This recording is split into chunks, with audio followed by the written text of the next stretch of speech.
Hello everyone, welcome back to the channel Mota Bhai accounts. हमने last class में पढ़ा था इशू ऑफ शेयर्स के अंदर प्रोराटा अलॉटमेंट, जो कि बड़ा ही इंपॉर्टेंट टॉपिक था। अब उससे भी इंपॉर्टेंट टॉपिक जो एग्जाम में आपको मिलेगा क्वेश्चन, वो है फोरफीचर ऑफ शेयर्स। तो ध्यान से समझिएगा, बड़ा ही सिंपल सा कंसेप्ट है।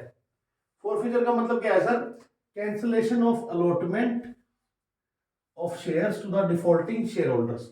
Cancellation of allotment of shares to the defaulting shareholders. That means defaulting shareholder कौन है? Those who fail to pay allotment or call money. Clear है? कंपनी की जिन भी शेयर होल्डर ने किस्त नहीं दी वो डिफॉल्टर हो गए सर। उसके बाद क्या है कि कंपनी के पास राइट आ जाता है कि कंपनी उनके शेयर्स को कैंसिल कर दे। उसको ही बोलते हैं फोरफीटर। फोरफीटर करना शेयर का, ठीक है सर। तो इस कंसेप्ट के ऊपर एग्जाम में आपको क्वेश्चन मिलेगा ही मिलेगा। बड़ा ही सिंपल कंसेप्ट है, समझिएगा ध्यान से। अब फोरफीचर कंपनी कर रही है तो कंपनी शेयर इशू करती थी दो केस पे, या तो पार पे या फिर प्रीमियम पे। दो कंडीशन में शेयर इशू हो सकता था, या तो पार पे या फिर प्रीमियम पे। तो आप फोरफीचर कर रहे हो उन शेयर्स का जो आपने पार पे किए थे इशू, या फिर आप फोरफीचर कर रहे हो उन शेयर्स का जो कि आपने प्रीमियम पे इशू किए थे। दोनों की कंडीशन में थोड़ा फर्क आ जाता है, वो देखिएगा क्या अकाउंटिंग होगी उसकी। सबसे पहले हम ले लेते हैं, सबसे पहले इसमें लेते हैं हम forfeiture of shares issued at par. Sir आपने पार पे शेयर्स को इशू किया था, अब उनका फोरफिट कर रहे हो। तो बेसिकली आप ये समझिए, कैंसिलेशन का मतलब क्या है कि शेयर कैपिटल को कैंसिल कर रहे हैं। कैंसिलेशन का मतलब क्या हो रहा है कि शेयर कैपिटल को कैंसिल कर रहे हैं। जब भी हम शेयर इशू करते हैं तो हम शेयर कैपिटल को क्रेडिट करते हैं सर। जब भी हम शेयर इशू मतलब अलॉट कर रहे हैं शेयर होल्डर को, तो हम क्या करते थे?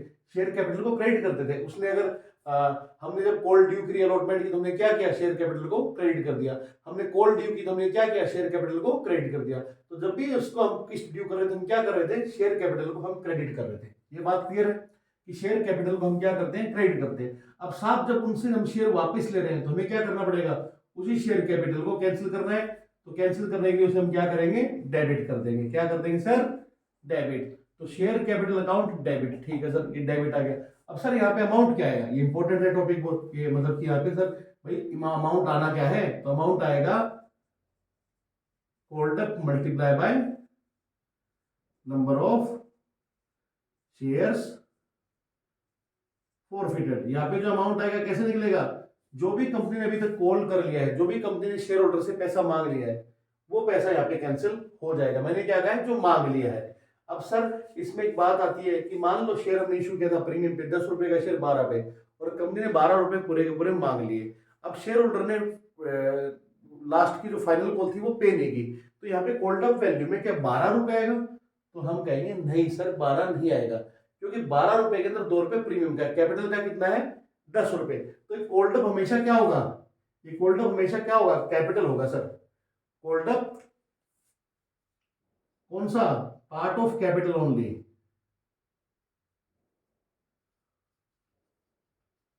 ये कोल्ड अप क्या है? ये कैपिटल का पार्ट है। जितना आपने कैपिटल के नाम से पैसा मांगा है वो आपको कैंसिल करना है, ठीक है? समझ में आ गया होगा आपको?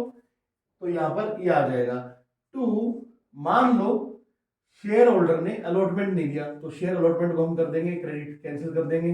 जब हमने मांगा था डेबिट किया था, अब पैसा उसने दिया नहीं तो डेबिट में पड़ा है वो, तो उसको हम कैंसिल कर देंगे। या फिर to share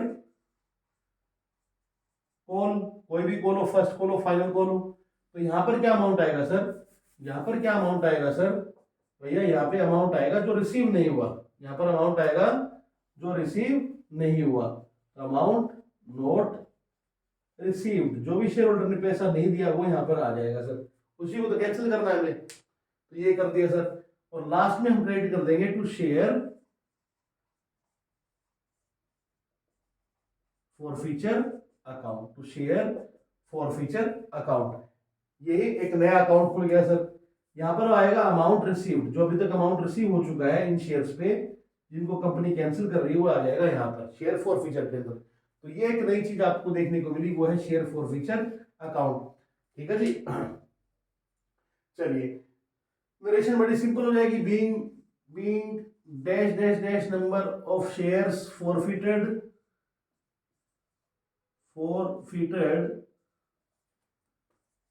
for non payment of, आप लिख दोगे डैश डैश डैश, ये नॉन पेमेंट कॉल है, अलॉटमेंट है, जो भी है, जिस भी कॉल की वजह से जो भी उसने पैसा नहीं दिया, जिन भी कॉल्स की वजह से आपने उसको फॉरफिट किया है, वो रीजन यहाँ पे मेंशन कर दोगे।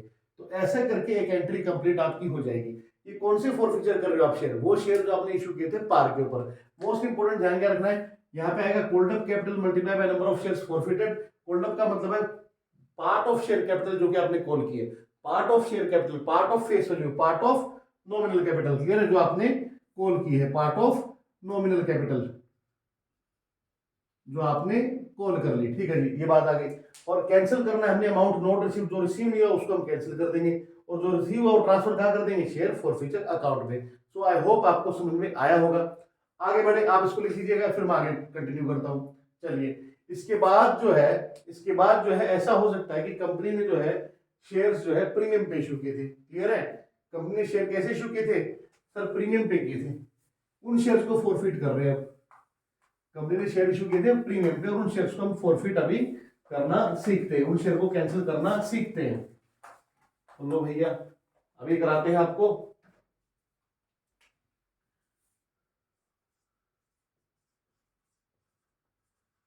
Forfeiture of shares issued at premium, issued at premium. तो सर यहां पर दो कंडीशन बनती हैं। पहली तो ये कि प्रीमियम रिसीव नहीं हुआ, ठीक है, प्रीमियम रिसीव नहीं हुआ। दूसरी, प्रीमियम रिसीव हो गया। चलो रिसीव्ड वाली लेते हैं, इफ प्रीमियम रिसीव्ड। अगर प्रीमियम सर रिसीव्ड हो गया तो क्या करेंगे? तो सिंपल सी बात है, प्रीमियम क्या होता है हमारा, हमारा मतलब कंपनी का प्रीमियम क्या होता है? प्रीमियम होता है सर कैपिटल प्रॉफिट। प्रीमियम क्या होता है? प्रीमियम होता है सर कंपनी के लिए कैपिटल प्रॉफिट। अब सर जब प्रीमियम रिसीव हो चुका है, जब प्रॉफिट रिसीव ही हो चुका है, तो क्या उसको हम कैंसिल करेंगे? क्यों करेंगे भैया, क्यों करेंगे? नहीं करेंगे ना। तो हिंदी में लिख देता हूं आपके लिए, जब प्रीमियम रिसीव ही हो गया है,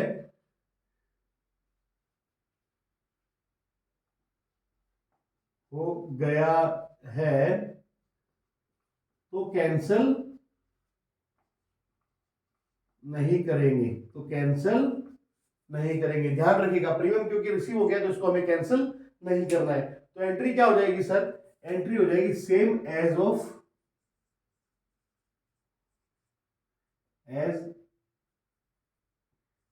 ए टाइम ऑफ, नहीं एज, मैं कहूँ जो हमने पार किया था ना, सेम एज पार, जैसे हमने पार पे की थी ना एंट्री शेयर फॉरफीचर की, सेम वो एंट्री होगी। मैं वापस लिख देता हूं आपके लिए। तो एंट्री हो जाएगी शेयर कैपिटल अकाउंट डेबिट,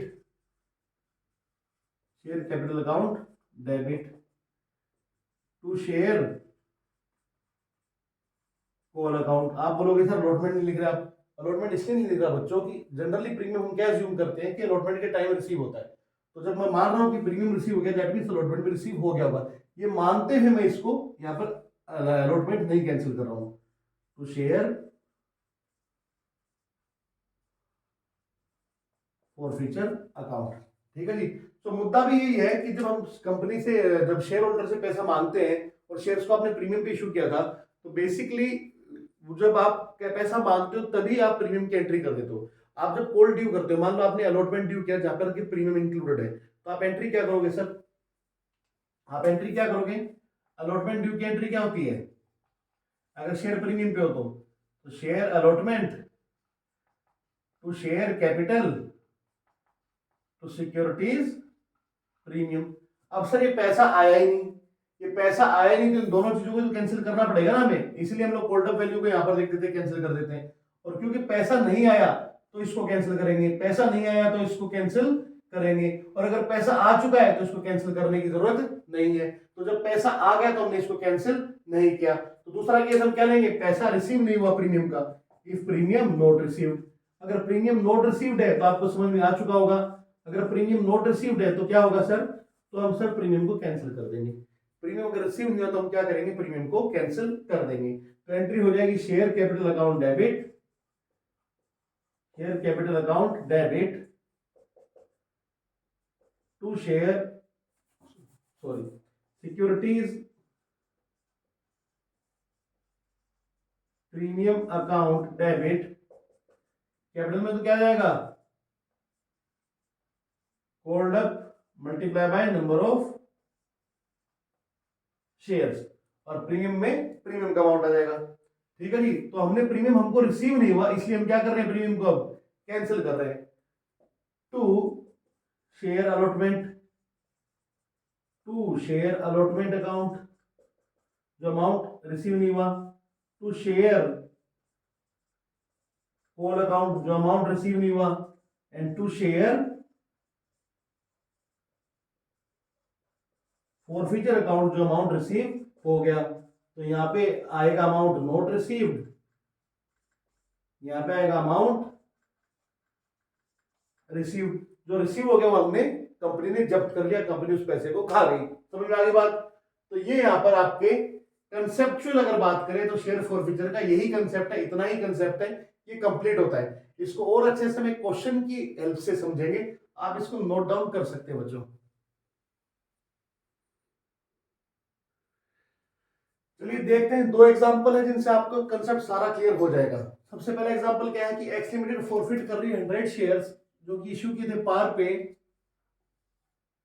100 रुपए के एक शेयर है। ठीक है, for non payment of first call of ₹20 and final call of ₹20। ठीक है, तो फर्स्ट कॉल 20 रुपए और फाइनल कॉल 20 रुपए नहीं आए, इस वजह से 100 शेयर्स को कंपनी ने फॉरफिट कर लिया। तो सर आपको फॉरफिचर की एंट्री पास करनी है यहाँ पे। तो एंट्री क्या होगी भैया, एंट्री क्या होगी देखिएगा, share capital account debit, share capital account debit. तो यहाँ पे कोल्ड अप वैल्यू सर क्या है, पहली बात तो शेयर कितने का है, 100 रुपए का। ठीक है, नहीं सॉरी 100 रुपए का, 100 रुपए का शेयर है, 100 शेयर है, शेयर कितने हैं 100, 100 शेयर है।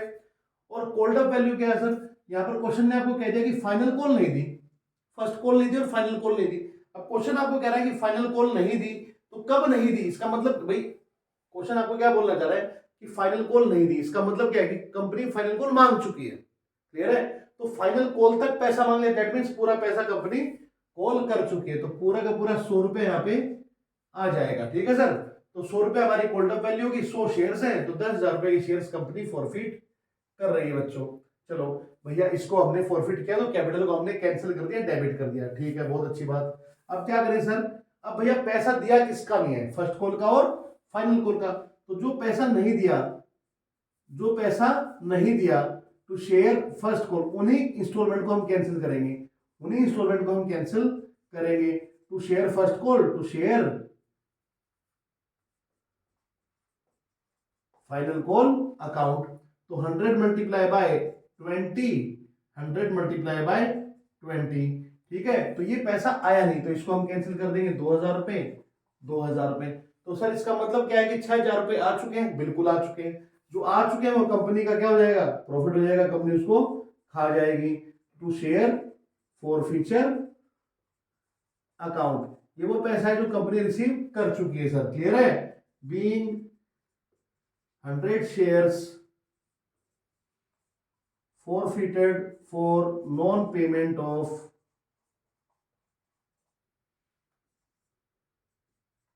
first call and final call। Clear है, तो यहां पर क्लियर हो गया होगा आपको कंसेप्ट क्या है। ठीक है, चलिए आगे बढ़ते हैं। अब अगला एग्जांपल क्या है कि वाई लिमिटेड फॉरफिट कर रही है 200 शेयर, 100 रुपए का एक शेयर था, प्रीमियम पे इशू हुआ सर, ये कहां हुआ इशू, प्रीमियम पे 120 रुपए में, दैट मींस 20 रुपए प्रीमियम है। For non payment of first call of ₹30 including 10 रुपए प्रीमियम। तो जब आप कैंसिल कर रहे हो तो किस वजह से कर रहे हो, फर्स्ट कॉल रिसीव नहीं है आपको, जो 30 रुपए की थी उसमें 10 रुपए प्रीमियम का था। क्लियर है, एंड फाइनल कॉल 30 रुपए। तो फाइनल कॉल भी नहीं मिली आपको, फर्स्ट कॉल भी नहीं मिली। फर्स्ट कॉल जो है 30 रुपए की, उसमें 10 रुपए प्रीमियम है। आप कहोगे सर 10 रुपए प्रीमियम, प्रीमियम तो 20 रुपए था। बिल्कुल था बेटे, बिल्कुल था। प्रीमियम क्या है कि जरूरी नहीं है कि एक इंस्टॉलमेंट में हो सकता है कंपनी ने प्रीमियम का पैसा भी बांट के अलग अलग किस्तों में, टुकड़ों में लिया हो। तो 10 रुपए फर्स्ट कॉल के साथ प्रीमियम था, 10 रुपए पहले ले लिया होगा एप्लीकेशन या फिर अलॉटमेंट पे।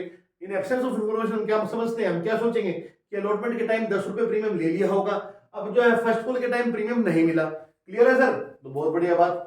और फाइनल कॉल नहीं मिली, इसका मतलब क्या है कि कंपनी फाइनल कॉल तक पैसा मांग चुकी है, दैट मींस कंपनी 100% पैसा कॉल कर चुकी है। वेरी गुड सर, बहुत अच्छी बात बताई सर आपने, समझ में आ गया बच्चों को। आगे बढ़िए, तो इसको हम क्या करें सर, इसको क्या करें, एंट्री पास करेंगे हम। एंट्री क्या आएगी, share capital account debit, very good बेटा, शेयर कैपिटल अकाउंट डेबिट कर दिया आपने, कैपिटल अकाउंट डेबिट। अमाउंट क्या आएगा बेटा इसमें? अमाउंट आएगा सर इसमें 200 शेयर है। कोल्ड अप वैल्यू क्या है sir? Sir cold up value 120 है। सर कोल्ड अप वैल्यू नहीं बेटा, कोल्ड अप वैल्यू 120 नहीं है। यहाँ पर आता है सिर्फ कैपिटल का अमाउंट, नॉमिनल का अमाउंट, नॉमिनल वैल्यू। तो नॉमिनल वैल्यू शेयर की कितनी है? 100 रुपए। शेयर कितने का है? 100 रुपए। फेस वैल्यू 100 रुपए है सर। तो कोल्ड अप वैल्यू जो है अगर 100% हमने की तो कितना क्या फेस वैल्यू मांगी होगी, उसका अमाउंट यहाँ पे आएगा। तो फेस वैल्यू वाला अमाउंट आ जाएगा यहाँ पे। चलिए तो cold up value of part of face value, तो फेस वैल्यू कंप्लीट कॉल हो चुकी है तो वो यहाँ पे आ जाएगा। वेरी गुड सर, बहुत अच्छी बात बताई आपने। चलिए थैंक यू बेटा। चलिए आगे बढ़ते हैं। अब आगे सर पॉइंट ये है कि 10 रुपए प्रीमियम का नहीं मिला, तो 10 रुपए मिल गया, तो जो मिल रखा है वो हमें कैंसिल नहीं करना है। जो नहीं मिला, जो किस्तों में नहीं मिला, जिस किस्त में पैसा नहीं मिला वो हम कैंसिल करेंगे सर। तो सिक्योरिटीज प्रीमियम अकाउंट डेबिट करेंगे सर। कितने से करेंगे बेटा? 200 इंटू 10 से। वेरी गुड, ये लो बेटा कर दिया मैंने 2000 रुपए, ये भी कैंसिल कर दिए। अब आगे बढ़े सर। चलिए बढ़ते आगे। आगे क्या करेंगे सर? जो पैसा नहीं मिला, किसका नहीं मिला भैया? शेयर फर्स्ट कॉल का नहीं मिला। शेयर फर्स्ट कॉल का पैसा नहीं मिला। कितना नहीं मिला बेटा? 200 मल्टीप्लाई बाय 30। किस्त कितने की है? 30 रुपए की। तो 200 मल्टीप्लाई बाय 30। और क्या मिला सर? और नहीं मिला शेयर फाइनल कॉल, और नहीं मिला शेयर फाइनल कॉल। कितना नहीं मिला सर? ये भी नहीं मिला। 200 मल्टीप्लाई बाय 30, तो 6000 रुपए ये नहीं मिले, 6000 रुपए ये नहीं मिले। जो मिल गया वो शेयर फॉरफीचर में चला जाएगा। वो सर कितना है? वो है भैया 10,000 रुपए। तो 10,000 रुपए कंपनी जो है वो जब्त कर लेगी। Being share forfeited for non payment of calls. Clear है? तो ये आपकी नरेशन हो जाएगी। ऐसा करके एंट्री हमारी कंप्लीट हो जाती है। सो आई होप आपको कंसेप्ट समझ में आ गया होगा। कंसेप्ट समझ में आ गया है तो मतलब आप एग्जाम में बैंड बजा दोगे एग्जाम की और फुल मार्क्स स्कोर करोगे। Very good. चलिए अब नेक्स्ट क्लास में हम करेंगे इन फॉरफिटेड शेयर्स को रीइश्यू करने का कंसेप्ट, और उसके बाद हम 2 क्लास एटलीस्ट कम से कम 2 या 3 क्लास हम पास करके क्वेश्चंस करेंगे। रीजन बीइंग कि आपके एग्जाम में इस कंसेप्ट पे 100% 6 से 8 मार्क का क्वेश्चन बनता है, और लगभग जो भी क्वेश्चन बनने हैं मतलब 10 नंबर का क्वेश्चन लगभग आपके इस टॉपिक से ही आ जाने 8 से 10 नंबर के। तो ये टॉपिक बहुत इंपॉर्टेंट हो जाता है हमारे लिए। ठीक है, तो इस पे हम लोग कुछ क्वेश्चंस और ट्राई करेंगे सीबीएसई के जो बोर्ड में पास ईयर आए हुए हैं, और नेक्स्ट क्लास में हम पहले समझ लेंगे रीइश्यू का कंसेप्ट क्या होता है। क्लियर है?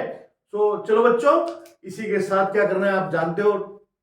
अपना वीडियो को लाइक करना है, शेयर करना है, चैनल को सब्सक्राइब करना है, बेल आइकन प्रेस करना आपको नहीं भूलना है, घंटी बजाते रहो। Till then take care, bye bye, keep learning बच्चों, बाय।